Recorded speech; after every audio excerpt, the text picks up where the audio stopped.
Welcome to That 30 Show, a podcast where we talk about the good, the bad, and the surprising parts of our 30s. I'm G, and I'm finally 30. I'm excited to find out if 30 really is the new 20, because if it is, then the best years are yet to come. And I'm David. I'm entering my mid-30s. I used to have no back pain or trouble sleeping, but now I live off a healthy diet of self-help books and dream of being in bed by 10 p.m. every night. Join us each week as we try to figure out together what life in your 30s is all about.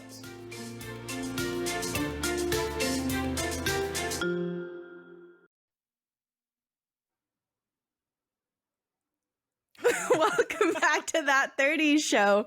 Last week I interrupted you, so I figured I'd let you start. That's literally what I was thinking. I was like, last week I interrupted G, so I'm just going to stay silent and let her do the intro. And we're just like, are you going to do it? Great minds think alike.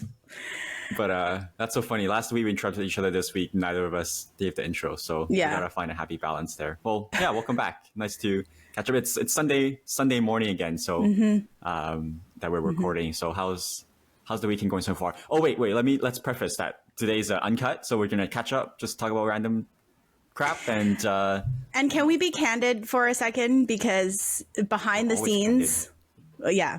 scenes, like 10 minutes ago, we're like messaging each other back and forth trying to figure out what we're going to talk about for this episode. So sometimes it's unplanned too. Sometimes there's just not that much happening in life. Like, your 30s, there's a lot going on, but at the same time, there's not a lot going on at times. Yeah. So it's uncut, unplanned. So this is completely just, anyway. It's a great way to set it up. It's everyone's like super stoked. They're like, oh my gosh, let me hear more about nothing. Let me tune into this episode because you've literally just told us you have nothing to talk about. We'll come up with something. That's great marketing, G. It's great. Yeah. Great marketing. Yeah. Okay, but you did I think you had another G weekend. Mm-hmm. G-kend. Yeah.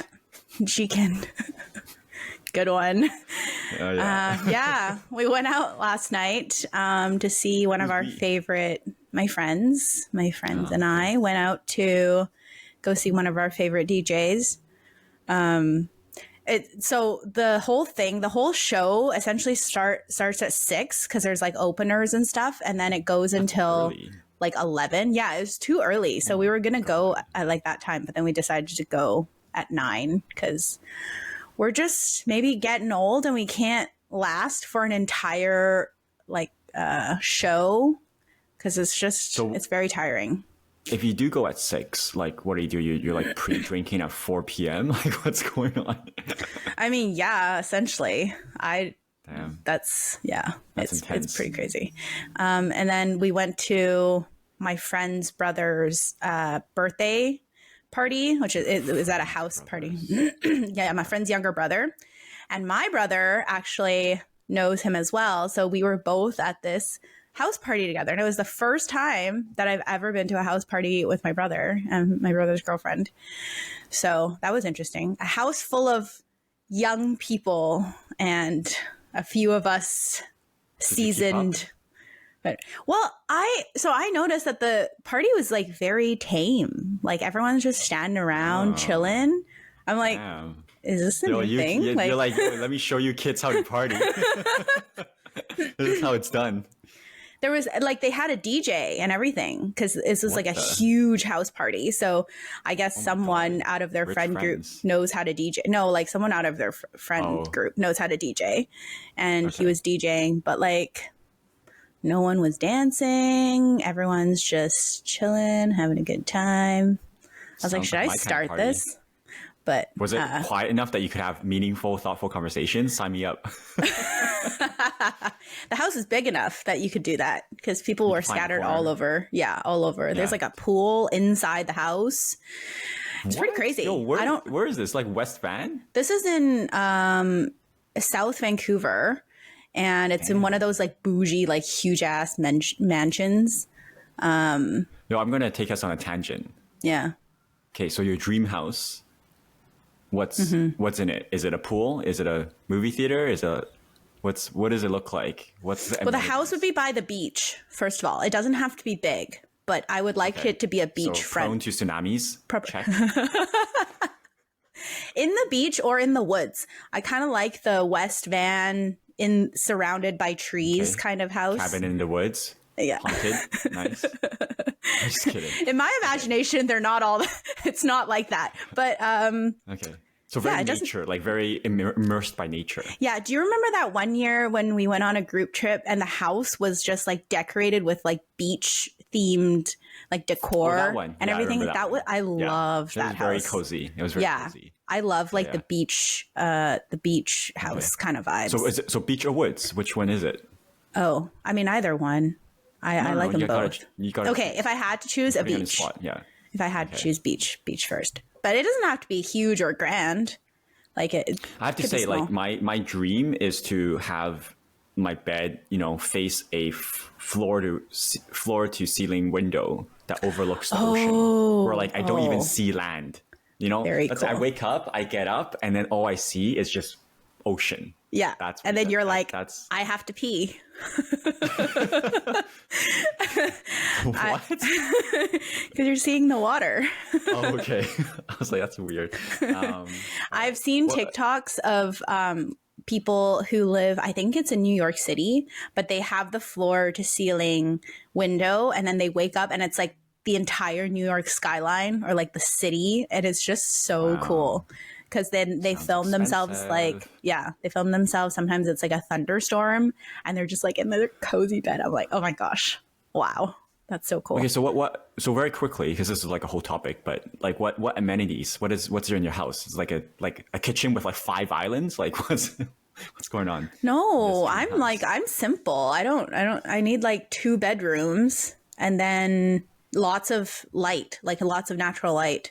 And then facing the beach. Like that's all I need. I can picture it. Like a pretty cozy, simple, not too extravagant, not a mansion, but lots of natural light. Very like what do you like? I see these architectural designs where the theme is that it's very seamless transition between interior and exterior. Those designs open concept. Open. Yeah, I like that. I don't like. What would I do with a mansion and the cleaning of a mansion? Oh my gosh, that's just. I mean, I'd have to afford a housekeeper. Well, if you have a mansion, obviously, you have a staff, a cleaner. Yeah.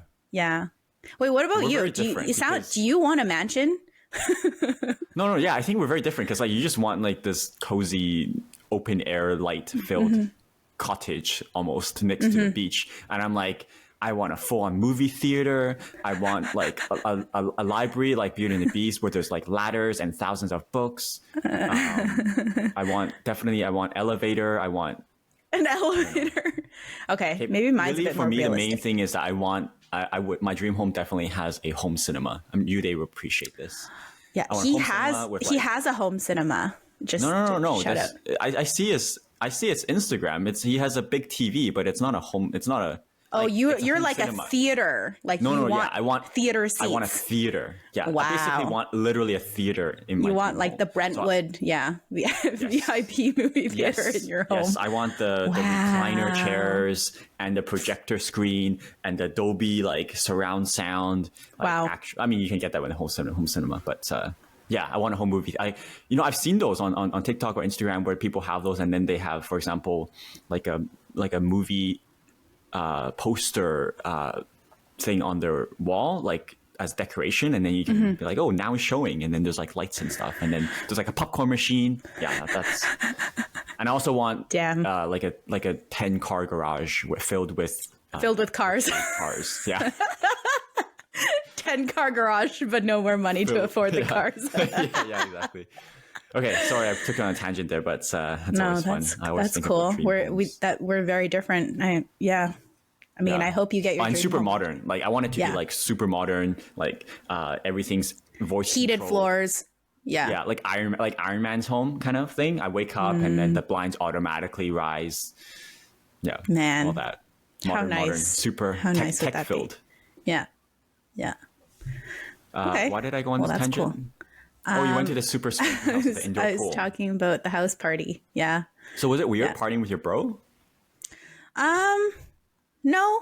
I always joke that my brother is nicer to me than I am to him. And so he's fine with it. I was fine with it. Yeah, we like had a drink and stuff. I think we're maybe getting to that point. About, yeah. You didn't get any arguments about like how he wasn't nice to your mom Yeah, the no. other day? No, not there. Why haven't you called mom in a week? Mom's been worrying about you. Yeah, that sounds like a very typical conversation, actually. But okay. No, it was fine. It was just like interesting because I never gone out with my brother before. Maybe we're getting to that age where he's like, how old is he? I'm not. If that's okay to ask, He's 25 and I'm 30, so 5-year difference. So his brain just finished developing. Yeah. Well, I don't know about that. Yeah. Well, that definitely is a thing though, right? When you get older, I think it definitely starts in your 20s. But relationships, family relationship, like even within, for example, cousins, I have some cousins all around the same age, maybe 5 years apart. And so before we're playing around as kids, we're kids in our parents or uncles or aunties' home.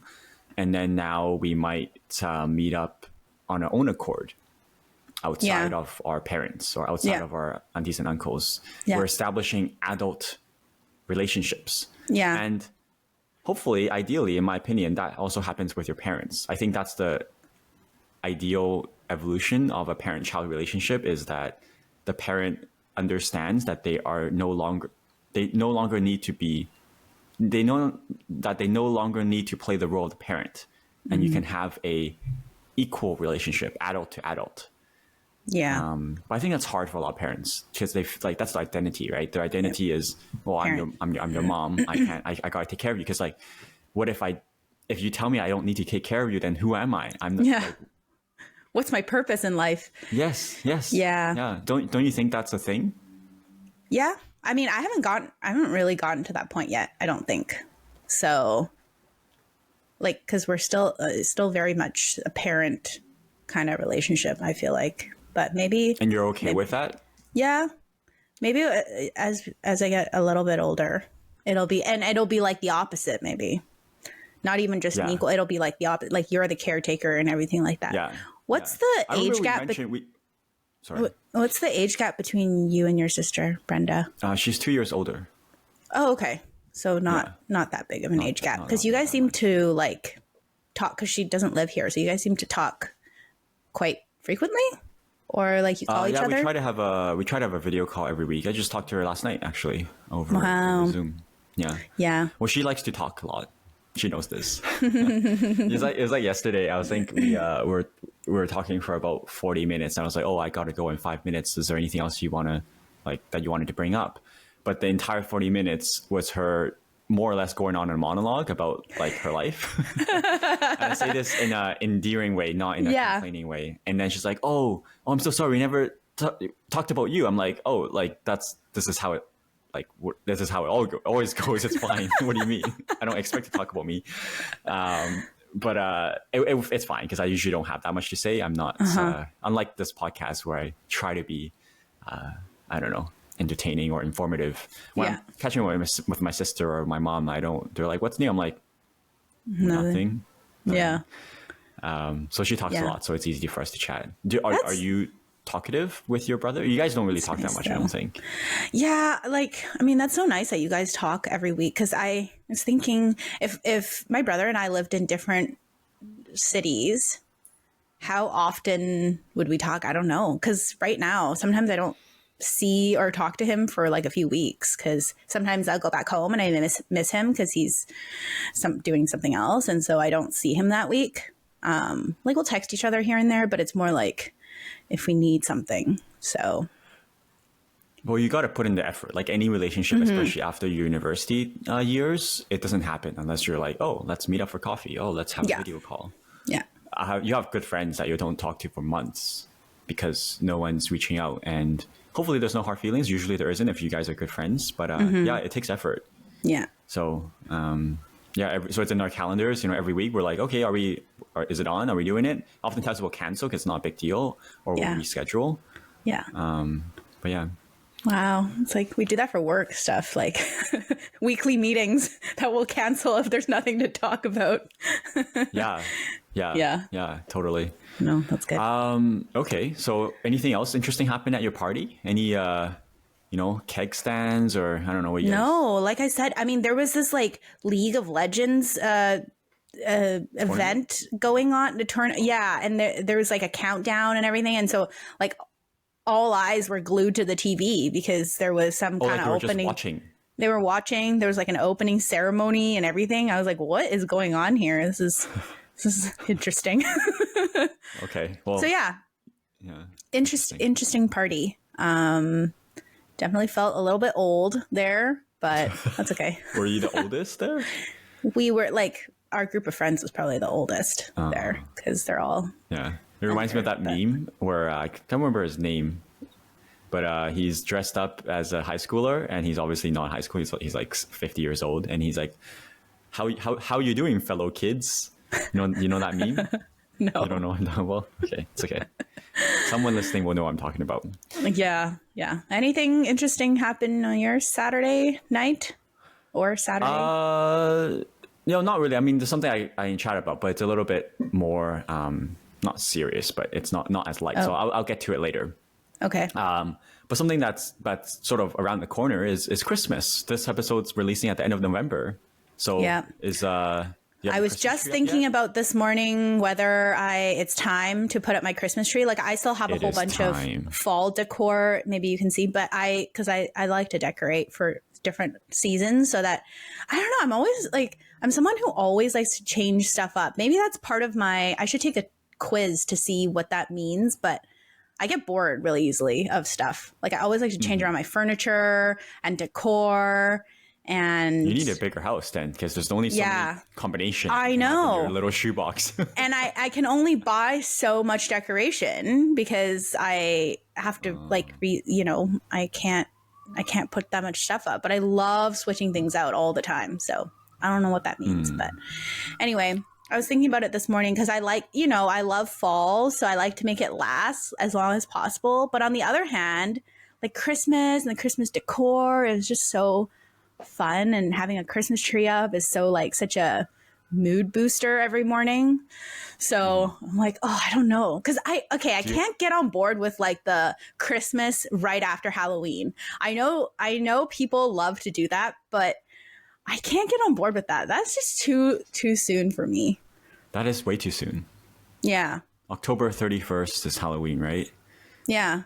So that's literally November 1st. The Christmas decorations go. But have you seen people like put up their decorations like right on November 1st? No, I've heard about that. I've heard about how that's a thing where it's like, okay, Halloween's over, take it down. Christmas is here.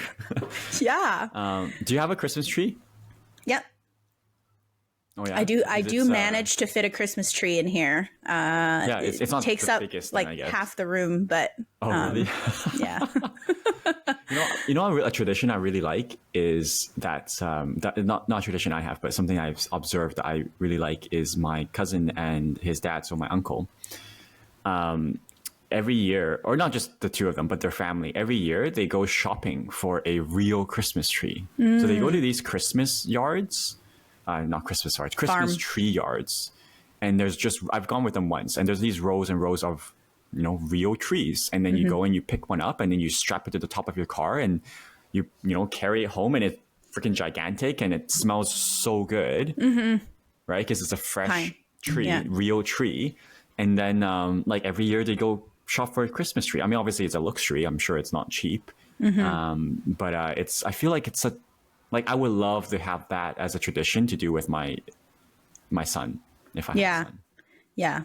Or daughter, I mean, you'd have to have like a bigger house for it because usually those trees are like gigantic. But yeah, I know some people who get fresh Christmas trees every year. Oh yeah, it does seem really nice. Like, because then you can just like throw it away after too. You don't have to like store it. Put it away somewhere. And I'm sure it makes your house smell fantastic for the entire season. So, Well, I am currently, or my partner are looking to buy a Christmas tree. Yeah, you have a fairly big space. Like We want to decorate. you could go Yeah, ham with your decorations. there's definitely enough space. We have a relatively high ceiling for an apartment as well. So, yeah, we're looking for a Christmas tree. So, do you know how much it should cost? Well, obviously, we're not buying a fresh one, just, fakey tree. I mean, I think the one that I got was like 50, $60. So when under they go 100 on is sale, pretty standard. oh yeah, you don't have to get a super I fancy shouldn't spend one. over 100 for a Christmas tree. No. And I would highly recommend the pre-lit ones because it just makes life so much easier. Okay. Like, yeah, she sent me a link for one of them that was pre-lit. I'm like, oh, I've never seen that. That sounds convenient.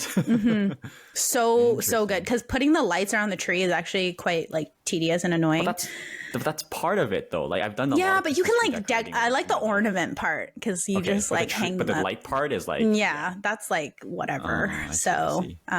Canadian Tire, I always go to Canadian Tire. They have great trees. So if I'm paying over $100, then something's going on. Yeah, you're getting a bougie tree if you're paying Same as my $100. $2 potatoes, which our friend told me was obviously definitely overpriced.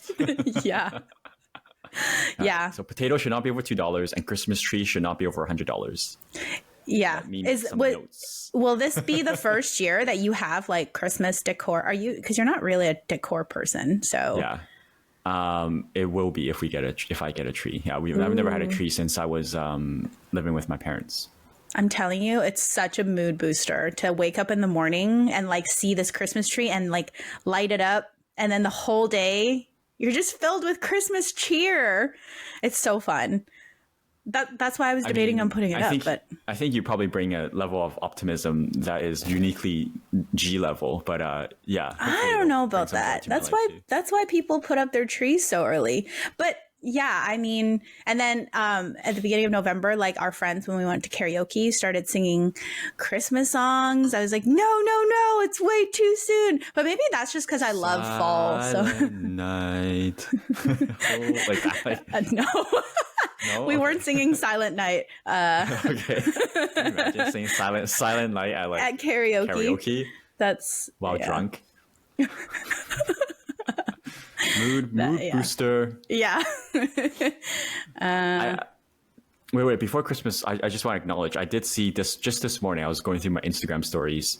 And then, I had a friend show like a time lapse video of her and her boyfriend putting up a Christmas tree, not boyfriend, fiance, putting up their Christmas tree. I was like, okay, 'tis the season.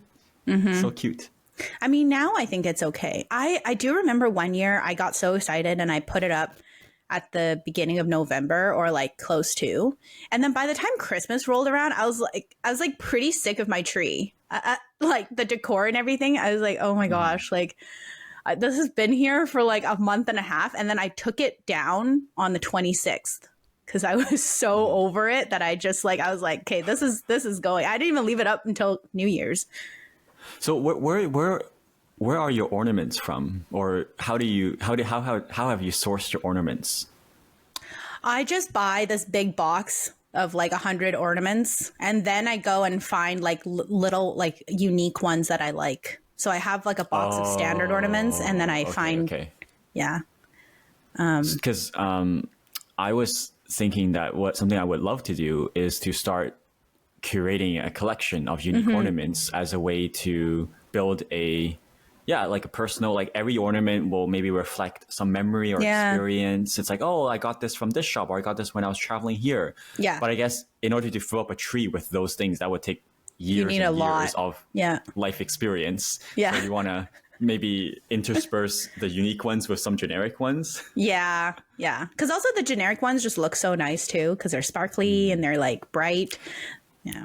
You know what my friend did last year? I went to a Christmas party last year where it was like a housewarming / Christmas party.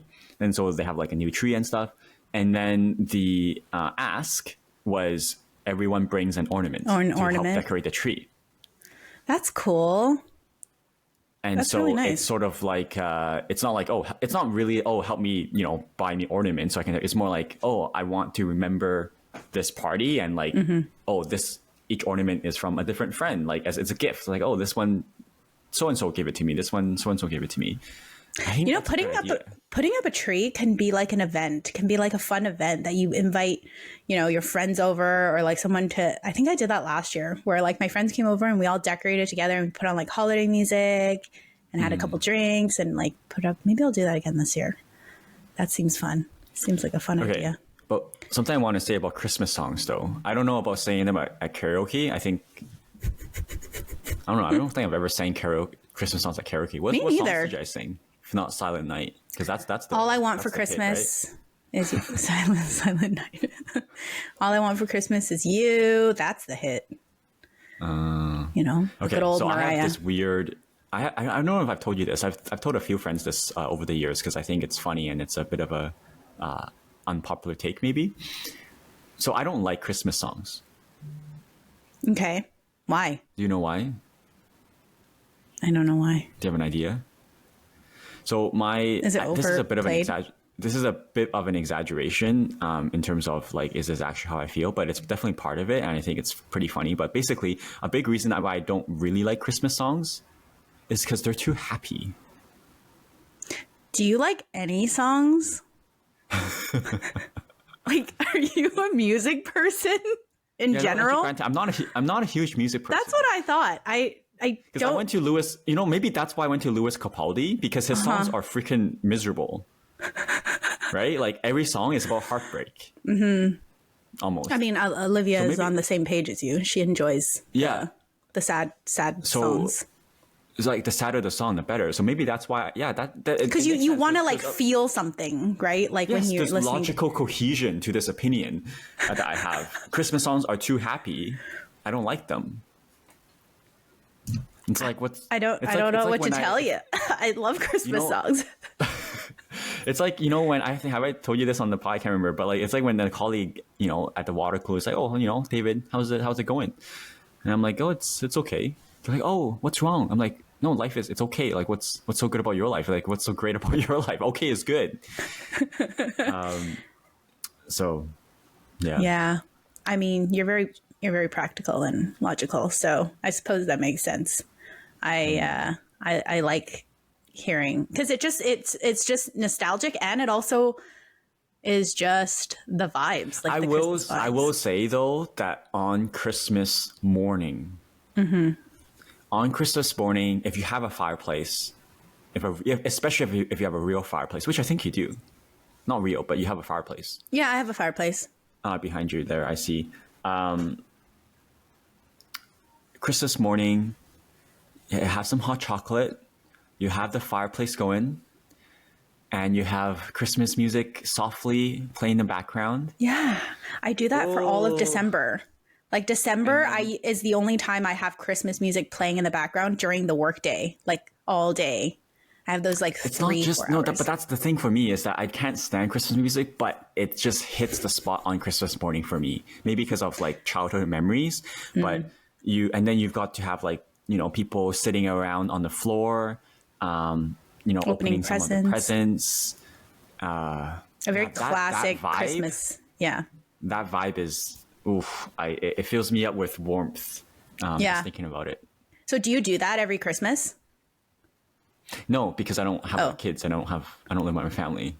Oh. I used to do that when I was not younger, but like when I was a university student, I went over to my aunt and uncle's, and I would sleep over on Christmas Eve, and then I would wake up with them on Christmas morning. Their kids at that time, my cousins, they were quite young at that time, right? So they were still very much kids. So I would, I remember staying up the night before, and the parents are just feverishly wrapping presents past midnight. Yeah. And I was, helping them out with that. And then Christmas morning, the kids get so excited, and then it's just real good vibes. I love it. Yeah, I love it. And then after you open all the presents, your living room's like a huge mess, but it's part of the experience, the vibe. And then the parents go off and they start baking the turkey, because they always make turkey for Christmas, or they start doing the chores, and then it's just lazy. And then if there's snow falling outside, it's like warm inside, there's the fireplace going, there's presents everywhere, there's wrapping paper everywhere, and the kids or the children are just playing with the presents. Maybe they got some books for the Christmas, so they're curled up in their on their couch, just reading it, and then listening to Christmas music. Just this image that I'm painting for you, I think. Yeah. And for myself, I can see it in my head for my own. Yeah. I do find it interesting. I don't know if you noticed, but Christmas is like the one day a year where basically everything is closed, and it's like universally, like, I don't know, it's like an unspoken thing that friends don't really hang out with each other on that day. Like, No, it's because only family. Yeah. But that's like the only holiday, even on, like, I don't know, Thanksgiving or whatever. Yeah, you got Friendsgiving. Friends hang out with each other, but like Yeah. You would Christmas never hang seems out. to be the one day a year where you just don't hang out. It's all about the family. And you know what? Now that I think about that, that's a good point. It's holidays can be hard, because what if you don't have relatives or family members to be with for any reason, right? It's kind of like I feel, for example, when it's Father's Day, I think about, you know, people who don't have fathers, or Mother's Day, people who don't have mothers, Christmas, people who don't have parents or families. It's very nice when you have the ability to celebrate and get together, but if you don't, it can be very, like, acutely you're very aware very aware of it. Yeah. It's like Valentine's Day. If you're single, it's like it's a little bit shitty. What? I guess. No, I mean, I've gone through many Valentine's Day like that, and that's how I always feel. I always have to, like, tell myself, like, this is this is one day out of the year. This is one day. Tomorrow it'll all be over. yeah, exactly. But yeah, well, anyway, that's Christmas. Yeah, I'm sure we'll have more to talk about for Christmas. Like, yeah, I'm a very basic movie watcher when it comes to Christmas movies. Like, I like The Elf, and I mean, Christmas with the Cranks is one of my favorites. I think we talked about this before. It feels like deja vu, but I love watching Christmas movies. Even those Hallmark, cheesy, awful movies. I don't have a tradition of watching Christmas movies for some reason. Really? I love it. Yeah. It's like that, and like maybe Halloween is the one time a year where I love watching movies, because the rest of the year I don't watch movies. I don't watch any scary movies, though, on Halloween. I like the fun Halloween movies, but...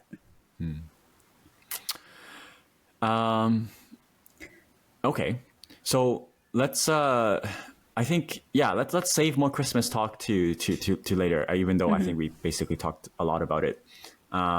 Is your schedule packed already for December? Like, are you fine? Yeah, like, usually it is. Historically, on average, Decembers are crazy. I don't know. I maybe I'm just becoming more of a hermit, but it's not packed. No, there's a few plans here and there, but it's not packed. Yeah, I think I'm not much of an initiator, so I'm just waiting. I just, like, get invited. You're just waiting to be invited to all these events. Yeah, and there's a few things going on. Is yours packed? Not super crazy. I don't have anything. I'm not. I think we have anything. one event together. Yeah. So far, right? Yeah. It's our friend's potluck. Yeah. But okay. Yeah, people definitely start so early in, like, November. They'll be like, keep December 16th free. I guess there's only so many weeks in December, right? Weekends that you can plan stuff. So that makes sense. But it's just funny. Okay. I'm trying to find a good transition for this topic, but I can't. Just go to the next topic. Just hard it's okay. pivot. Yeah. So work's been stressful and busy. And I think something that we talked about that we can maybe explore a little bit is, in an ideal, not an ideal world, but in another life, like, if we're not doing what we're doing, like, what would we be doing instead? So, you've mentioned a few times that you work for the government, so whatever that means. So an office job, right? It's kind of bureaucratic, office, maybe policy stuff. I know what your alternate dream career is. or what you grew up. Yeah, have we talked about it in a pod? Maybe not, but like we've had enough. I think it's a marine biologist, right? Oh, yes, but that wasn't one from like when I was growing up. Like that's just because of my work that I was like, okay, this area would be interesting. It wasn't something that I feel like I grew up wanting to do. No. But like, isn't that an alternate career path that you would like to explore? I think the more science-y side would be really cool to do. And like doing studies and going out and doing research. I think that would be fun. But I think I'd have to go back to school for that one. Okay, so what else? What would you, if you didn't have to sit in an office, or you could sit in an office doing something else, but if you're daydreaming about not having to do what you're doing because it's been stressful, what are you? Yeah, I mean, I definitely thought about that this week. I was just like, I wonder what would happen if I just left today. I kind of had to like take my own advice because I'm just like the next few weeks is going to be kind of hectic and stressful. And so I had to take my own advice. Remember when I used to say, and that was my solo pod, I said like, don't like take it one step at a time. Don't think ahead. Don't worry about something. And so I was like, okay, you have to take your own advice here. Don't put yourself through that multiple times. Just take it one step at a time. Do what you can. I had to like give myself a pep talk, write down a to-do list, everything like that. Had to pull out all the tools from my toolbox of, It's the thoughts you tell yourself are so important, and they create the reality that you live in, right? So that's something that I've been trying to do a lot too, which is like with my like any relationships I have, whether it's with my partner or my colleagues, like there's something I'm trying to do is to notice when I have a negative reaction to some events or behavior or word, whether I feel upset about something or I feel angry or if I don't like something, is to then first recognize it, and then second ask myself like, basically, what is the most generous interpretation of the intention behind this action that just happened. So for example, like let's say someone's late. I'm like, oh, I feel upset because they don't care about our time, or that they don't respect me. And then let's say it's a colleague I'm meeting up with after, or it's a friend meeting up after work and they're late. Well, a generous interpretation could be that they have some work that they unexpected work that they had to wrap up, and they wanted to make sure that they're not distracted or having to check their emails while they saw you. So they just took an extra 10 minutes to make sure everything is done, and then they can give me their 100% attention when they meet up with me. It's like, oh, well, that's a very plausible reason why they were late. So why don't I choose to believe that? But you have to tell yourself these things, because if you just let your mind, if you just let the thoughts that come up control the narrative of what the world means to you, it's often not helpful. Well, I mean, generally, my first interpretation is a positive, generous one. Well, that's because you're a G. Maybe. But yeah, I mean, in this case, and then last night I was watching this video where the person was like talking about how problems are all created in your head and they're not actually problems, which I don't think is exactly true. Sometimes you are actually in a problematic situation, but a lot of the times, the problems that you think you have are created in your own mind. So I'm like, okay, channel that, and it'll all be okay. Okay, so I've already gone through everything. Oh, if I left, right. I don't know. I want to edit. I want to do this podcast full time. That would be nice. Right? Yeah. If I got paid, I think I'd even be willing to take a pay cut to do this full time. Yeah. Because it's fun. So yeah, it's fun. Well, what's your what are your dream jobs? Like, it doesn't have to be just growing up, but like dream job, like anything. I mean, I would like a travel blogger, vlogger, video maker. I don't know. I would love to be also a photographer. I think that would be cool, even though I suck at photography and I don't know anything about using a DSLR. But in a dream world, I think photography would be really cool. What do you think would be a really good? What do you think would be well suited for me? I like any sort of review, so like a blogger, or review vlogger, like some kind. Yeah. You're good at critiquing, so yeah, you could be a critic. I could totally imagine you as a travel critic or a travel critic. Like I go to some place and then I tell you my thoughts about it. Interesting. Well, something else. Pivoting. Wait, you have to say what your dream job is. I don't know. I often tell people that my dream job would be to be some sort of motivational speaker, or to write a book, and basically I want to be those thought leaders that I follow, where I have contributed some sort of book or podcast, and there's some positive influence about the words I share or the advice I give. Yeah. And then I can be invited to like interviews or give talks and stuff. And then so I reflect on all of those things and I'm like, okay, well, obviously what is the key ingredient for all of these people? It's they have a life experience that is informative, instructive, or inspirational.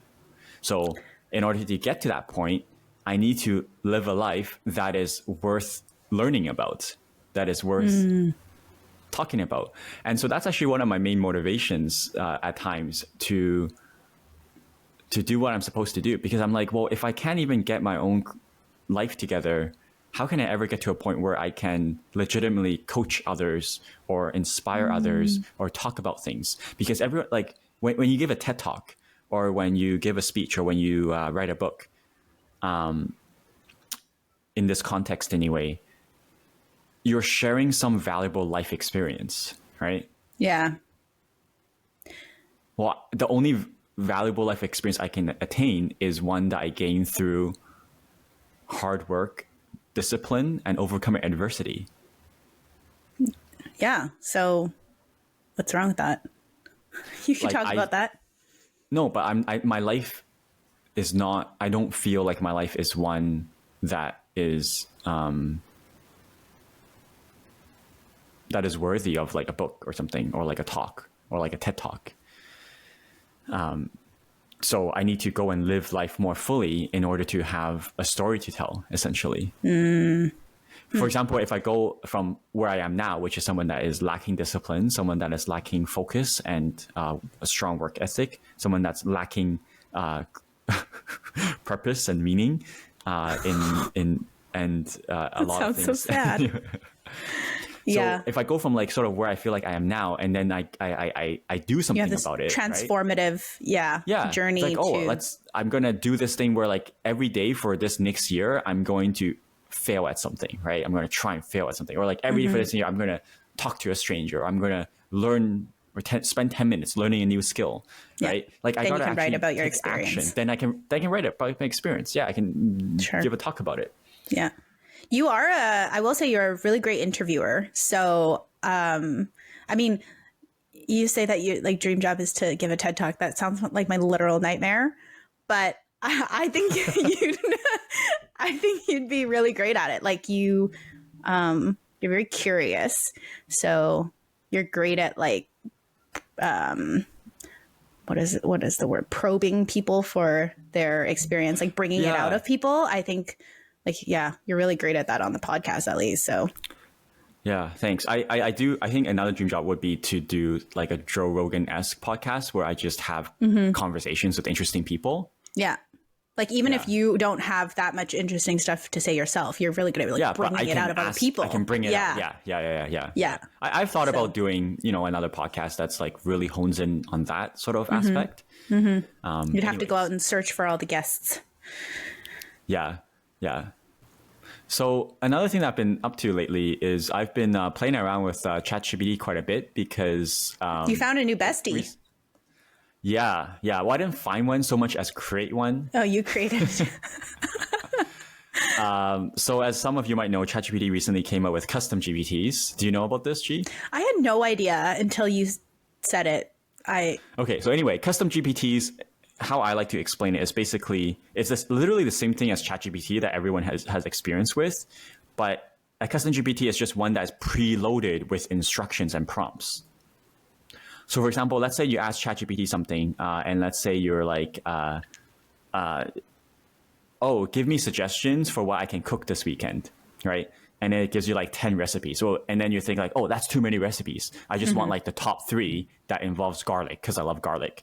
And then so if you ask ChatGPT that, you'll be like, okay, give me suggestions and make sure to only give me 3 suggestions, and every suggestion has to involve garlic as a main ingredient. And then next time you do it, you got to tell ChatGPT that again, because you don't want 10 suggestions, you just want 3, and you want to make sure every recipe includes garlic. So you got to be like, okay, I need more suggestions this week. I don't know what to cook again, but make sure you have garlic, and make sure don't give me so many suggestions because there's too many. Every time you got to prompt it, you got to remind itself the parameters for how you want it to respond.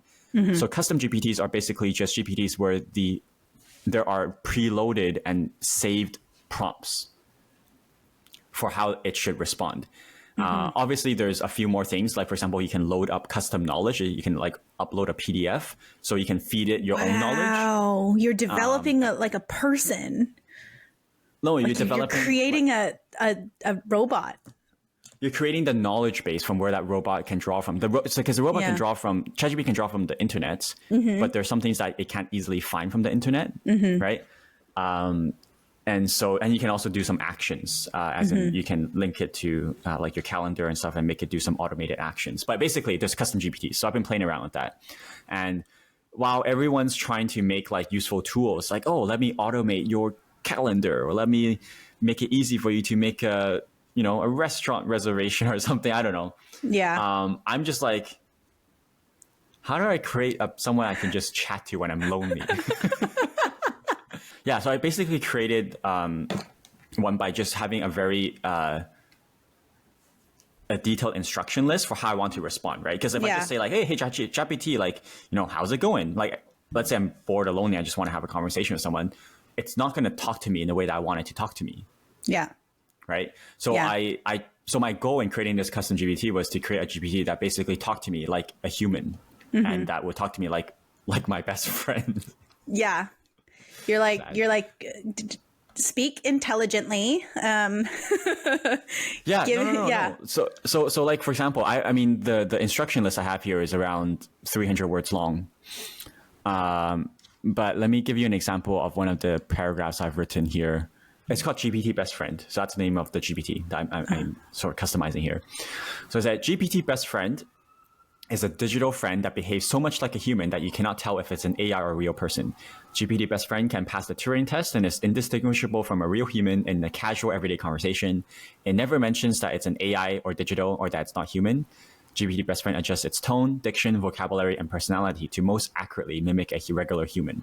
So I go on and on and on. For example, at one point I say, GPT Best Friend will often say some form of, quote, ha ha ha ha, unquote, or, quote, lol, unquote, or similar when it finds something funny. Because I was talking to it and I realized it never says ha ha ha or lol. Yeah. Everyone says ha ha ha lol. Okay, I need to make sure it says ha ha lol. So I'd be like, GPT friends must often express humor by saying ha ha ha ha. Yeah. And it's just interesting thinking about like, oh, what are the things that when we talk to someone, it makes it feel human, and what makes it feel not human, right? So let's do a live run of this just for fun.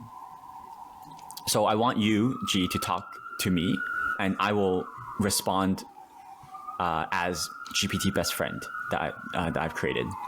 Okay, so I don't know, just have a conversation with me. Okay. What are you planning to do for the rest of your Sunday?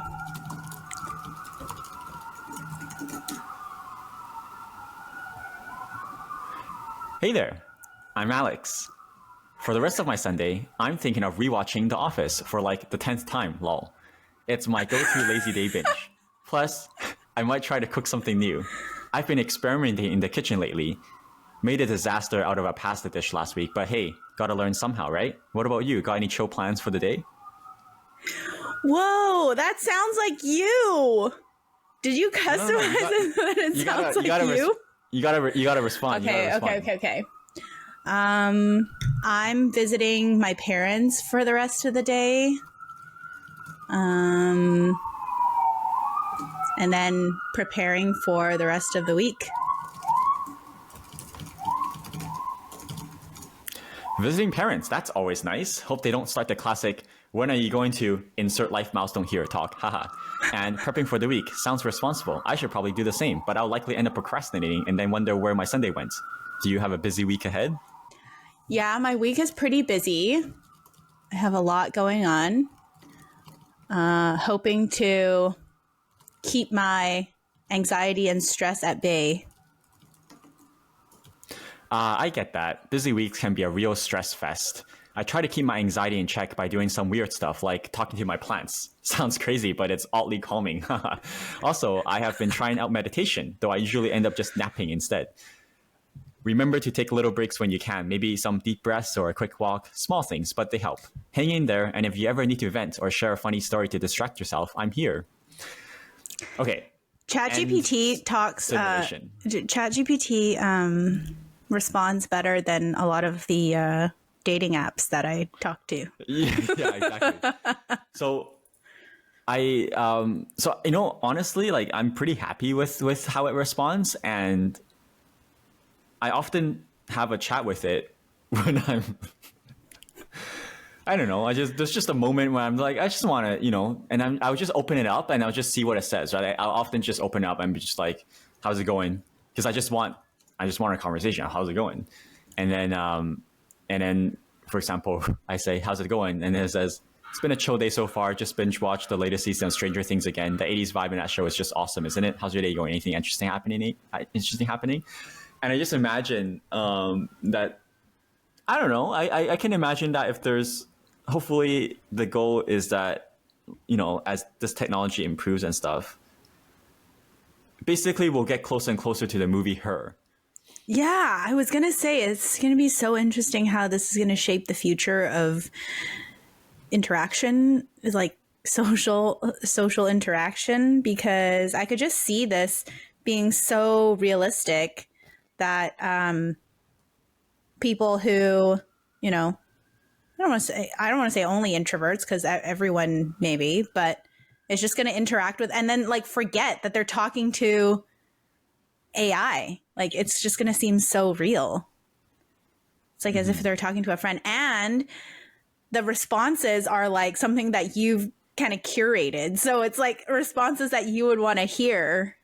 And that interests you. So it's like, why do you need friends? Like they're going to be so boring compared to AI. Exactly. Anyway, so I've been playing with that. Crazy how fast this went. Fun. Yeah. Anyway, I feel like this episode has gotten a little bit unhinged and off track. Yeah. But okay, so before we end, because I know we're already at the 59-minute mark, I want you to talk about your, you mentioned something about your monthly one-on-one that you do with your girlfriend. So I'm interested in hearing about that. Okay. I can talk about that. I mean, it's a bit of a longer thing, but I'll keep it as brief as possible. So just in terms of what I've been up to, I was thinking, well, yesterday I had my monthly one-on-one. So maybe I'll mention that on the pod. So yesterday I had my monthly one-on-one with my girlfriend. So yeah, in case this is interesting or inspirational, or I don't know, someone wants to try it out when they hear about it. So once a month, my partner and I, we sit down and we basically have a State of the Union meeting where we discuss our relationship. And then when I share this with some friends that I'm doing this, they're like, oh, what are you doing this week? I'm like, oh, I'm having my one-on-one. They're like, oh, it sounds really serious, right? And yeah, it could be serious depending on what comes up, but it's not meant to be. So I think to keep it short, I'll just tell you what we talk about. and so the first thing we do is we share 5 things that we appreciate about each other from this past month. So it could be, for example, oh, I appreciate when you booked that restaurant for us last week, or I appreciate when you helped out with the dishes because usually I do it, or something like that. So you share 5 things that you appreciate about each other, and then you sort of take turns doing that. That's the first question. And then the second question is share what you feel has been going well or that have been improving. So the point of that, well, I think the point of sharing what you appreciate is pretty obvious. It's recognition. It makes people feel acknowledged and expresses gratitude. And then you talk about what's going well because you want to give each other encouragement to keep doing things that have worked well for you. Because I think it's easy for things to be either for it to be taken for granted, or maybe I've been doing this whole thing and I have no idea that you actually appreciate it or that you think it's helpful. So it's like, oh, that thing that we've been doing, like, let's keep doing that because that's really helped us connect or like be happy or something like that. And then if there's something that's been improving, for example, it's like, oh, an issue that we identified before was this. And I definitely think that you've been so much better at it. So you would, share that. So that's the second thing, what's been going well and what's improving. And then the third prompt is, what was the third prompt? I think it's the issue. So you think about what concern, do you have a concern that you want to talk about? So this one's pretty self-explanatory, but I think the point of this is that you are sharing it in a non-emotional setting. Right? Yeah. It's not in the moments. Hopefully you've like jotted this down as something that's not something that is super urgent that you can wait to talk about it. And then you can talk about it constructively. You can use all those communication techniques that we've all heard about and read about how you frame things, use I statements, don't use accusations and stuff. And so you'll bring up a concern, and then hopefully your partner will, use active listening skills and stuff. So you share something that you're concerned about if you have any, and then you can talk it through. And then the last question is share something that you feel that your partner can do in the coming months or weeks, or just, in general, that will make you feel more loved. And so I think asking this question is really important because you take responsibility for communicating your needs to your partner. Sometimes it's like, oh, he never does this. And then it's like, well, he never knew that this is meaningful to you. Like maybe he doesn't realize that if he does this, you would care, or maybe he thinks it's good, but it's not that big of a deal if he doesn't do it. So when you say like, oh, you know what, if you did X or Y, that would really make me feel loved. It's I think mature and responsible communication, telling your partner what you need, and so that they can go and meet your need. Because you've heard about this, right? In the sense that the most mature thing is to realize that you're not supposed to read each other's minds. You're supposed to communicate. What are you upset about? What do you need? Obviously, there's a balance. If you're with a partner long term, you hope that they know you well enough that you don't have to say every little thing. But in the end, if it is a concern, I think every therapist will say, well, it's your responsibility to communicate that clearly. So that's what we have. That's what we did yesterday. That sounds so mature and healthy. Like that sounds. Hopefully. Yeah. Okay. So who came up with this idea? Have you always done this, or like what? I've never done this before with anyone else, but I've heard about this idea before for sure. And this format, I actually, when we decided I think it was pretty mutual that we should have like regular meetings to go over not just our relationship, but we also actually have like a list of things that we want to do with our lives. So for example, we have things like, things we want to do together, things we want to watch together, things we want to chat about, because we don't get to things all the time. And then we have this, Excel spreadsheet, and then we track the things, and then we'll like go over that list and be like, oh, okay, like what have we not done? What have we done? What do we need to reprioritize? What do we want to make sure we get to? So we knew we wanted to have a meeting, and then I was like, I think I've heard about these templates of questions that you can ask each other at meetings like this. And so I Googled And I really like the Gottman Institute, John and Julie Gottman. They're pretty famous relationship therapists. And on their website, there's a page about how to have a State of the Union meeting. And so they outline this format of give 5 appreciations, talk about what went right, select an issue to talk about, and then what you can do to make each other feel more loved. So I followed the format that this website provided of these questions. That's anyway, sorry, I went on and on there. Well, and you think it's like been working well, obviously, since you've continued to do them.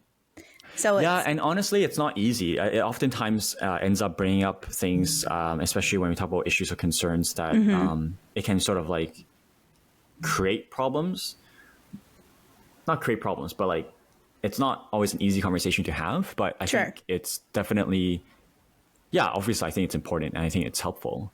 So do you notice anything different then in your like day to day, because you have this like designated time every month to like talk about these things? Does that change how you guys communicate in your everyday lives? Because sometimes if you have an issue, I guess if it's a non-urgent issue, then you kind of like save it. Do you find that you do anything differently? Well, that's the thing. At least for me, it's hard for me to save it. So whenever it comes to the one-on-one issues, I find that I find most value in the other questions, not the issues part, because the issues usually just come up organically. I can't really wait until the meeting to talk about it. So angry, but then you're like, I'd be like sitting on this thing for like weeks. It's like finally I can talk about it. And then you don't even want. It's like not even a big deal anymore. Yeah. So I like the appreciations, what went right, what's going well, and what you can do to make you feel more loved, and just to have that check-in. I think this would definitely be helpful, even more helpful if we get busier or if we have kids, to have that intentional time. So it's just thought I'd share that because it's something very cool. this weekend. Do you think you would like to do that with your future partner? I mean, that sounds very but it sounds like a great communication tool. Might be more serious for you though, because I think you're more go with the flow, light. I don't know. Yeah, like I feel like I would just say, if I appreciated something, I would be more inclined to just say it on the spot. So I don't know about like the monthly thing, but I do like the questions. I think it's and it just sounds healthy. I don't know, like that 2 adults can come together, living in a partner or relationship and doing that. So I can put a link to the article about how to have the State of the Union meeting in the show notes. Well, thanks for those who are tuned in and stuck around till the end here. Appreciate your interest, and let us know if there's anything you want us to talk about in the future. And we'll talk to you next week. Catch you next week. Happy December. Yay. All right, bye. Bye.